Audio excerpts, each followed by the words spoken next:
আসসালামু আলাইকুম। বাংলাদেশ নিয়ে বা বাংলাদেশের বর্তমান সরকার নিয়ে জাতীয়তাবাদী দল বিএনপি মাননীয় প্রধানমন্ত্রী তারেক রহমান সাহেবের নেতৃত্বে যে সরকার আছে সেই সরকার নিয়ে এই প্রথম আম, জাতিসংঘ স্টেটমেন্ট দিল in a negative way.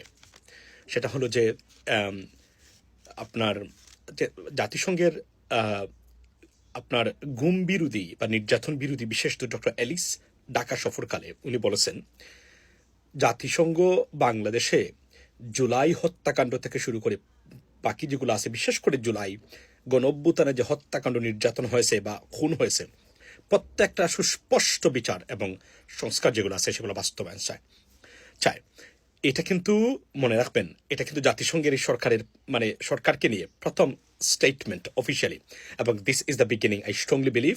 Because সরকার ধরেন বিশেষ করে জুলাই গণ অভ্যুত্থানটা জাতিসংঘ পার্সোনালি নিয়েছে, জিনো যে জাতিসংঘ নজিরবিহীনভাবে বাংলাদেশের জুলাই গণহত্যার আপনার তদন্ত করে শেখ হাসিনাকে মানবতা বিরোধী অপরাধে অভিযুক্ত করেছে এবং সরকারকে করেছে।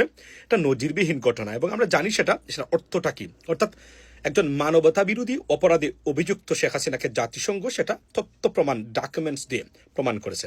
এটা একটা অন্য লেভেলের রেয়ার ইনসিডেন্ট। এত তাড়াতাড়ি এই ধরনের ঘটনা জাতিসংঘ সাধারণত ইনভেস্টিগেট করতে করে না, কিন্তু ডক্টর ইউনূসের যে কোন কারণে কারিশমা, তার নেটওয়ার্কিং থাকার কারণে এটা সম্ভব হয়েছে, উইচ ইজ কমপ্লিটলি শেখ হাসিনাকে তার ভবিষ্যৎ আওয়ামী লীগের ভবিষ্যৎ এবং শেখ হাসিনার ভবিষ্যৎ বা শেখ পরিবারের ভবিষ্যৎ রাজনৈতিক ভবিষ্যৎটাকে একদম মোটামুটি বলতে গেলে ধ্বংস করে দিয়েছে, যদি না unless a dramatic change tax place. So এটা দিয়ে দিল, দিস ইজ দ্য বিগিনিং। আমি আবার বলি, এরপরে আপনি দেখবেন ওয়ার্ল্ড ব্যাংক, IMF এরা কিন্তু বিবৃতি দিতে থাকবে বাংলাদেশের অর্থনৈতিক ব্যবস্থাপনা নিয়ে। কেন দিবে এটা আমি জানি না। মাননীয় প্রধানমন্ত্রী উনি থাকা অবস্থায় আমাদের যে বাংলাদেশ ব্যাংকের যে গভর্নর বিশেষ করে বানানো হয়েছে, এটা নজিরবিহীন ঘটনা। একজন ব্যক্তি যিনি ঋণ খেলাপি, এটা পৃথিবীর কোথাও এমন ধরনের ঘটনা ঘটেনি এর আগে। যিনি একজন ব্যাংক ব্যাংক ঋণ খেলাপি, ব্যাংক চোর, টাকা চোর, ব্যাংকের টাকা চোর, লোন চোর, এটা নির্দ্বিধায়।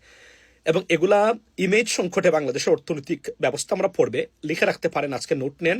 এটা কার নির্দেশে হয়েছে? এই পোস্টগুলাতে এই লোকগুলাকে দিয়ে পরিপূর্ণ করা হয়েছে। অর্থ মন্ত্রণালয়ের দায়িত্বে যিনি আছেন উনি অন্য লেভেলে হয়তো খুবই ভালো করতেন, কিন্তু অর্থমন্ত্রী হওয়ার মতো পরিস্থিতি আসলে উনার আছে কিনা, বা এই ধরনের একাডেমিক ক্রেডেনশিয়ালস আছে কিনা, সেটাও নিশ্চয়ই দর্তব্যের বিষয়। এবং এই প্রতিষ্ঠানগুলা দেখবে, এবং আমি আপনাদেরকে আজকে বলে রাখি, লিখে রাখতে পারেন, জাতিসংঘ বাংলাদেশের জুলাই হত্যাকাণ্ডের বিচার নিয়ে, IMF এবং ওয়ার্ল্ড ব্যাংক বাংলাদেশের অর্থনৈতিক ব্যবস্থাপনা নিয়ে আগামীতে মারাত্মক ধরনের বিবৃতি দিবে যদি এখানে কোনো ধরনের ডিসক্রিপেন্সি ঘটনা ঘটে। এবং অলরেডি একটা নেগেটিভিটি তাদের ভিতরে বা মাইন্ডসেট তারা করেই ফেলছে যে ব্যক্তিকে সেন্ট্রাল ব্যাংকের গভর্নর বসানো হয়েছে, he is not the right person for this post, definitely. So this is a beginning, ladies and gentleman. It's a good news. এবং আমি মনে করি কারা কারা এর ভিতরে আছেন এটা, এবং আমরা বা আন্তর্জাতিক, আমরা যারা এখন তো এটাকে এখন পরিপূর্ণভাবে সরকারের বিপক্ষে আন্তর্জাতিক মহলে কোনো ধরনের এখন পর্যন্ত কোনো ধরনের লবিং করা বা কাজ করা বা প্রশ্ন করা হয়নি। But I think this is the beginning. এবং সরকারকে খুবই চিন্তাশীলভাবে এবং খুব গভীরভাবে চিন্তা করে ভারতীয় কোন প্রেসক্রিপশনের ভিতরে না গিয়ে বাইরে উঠে বাংলাদেশের মানুষ কি চায়, জাতিসংঘ কি চায়, এটা যদি বিবেচনা করতে ব্যর্থ হন, আমি আপনাকে বলে দিতে পারি আগামী 6 মাসের ভিতরেই দেখবেন ইন্টারন্যাশনাল বিভিন্ন ধরনের প্রতিষ্ঠান থেকে সরকারের বিরুদ্ধে স্টেটমেন্ট আসা শুরু হবে। ভালো থাকবার কথা হবে অন্য সময়, ইনশাল্লাহ। আসসালামু আলাইকুম।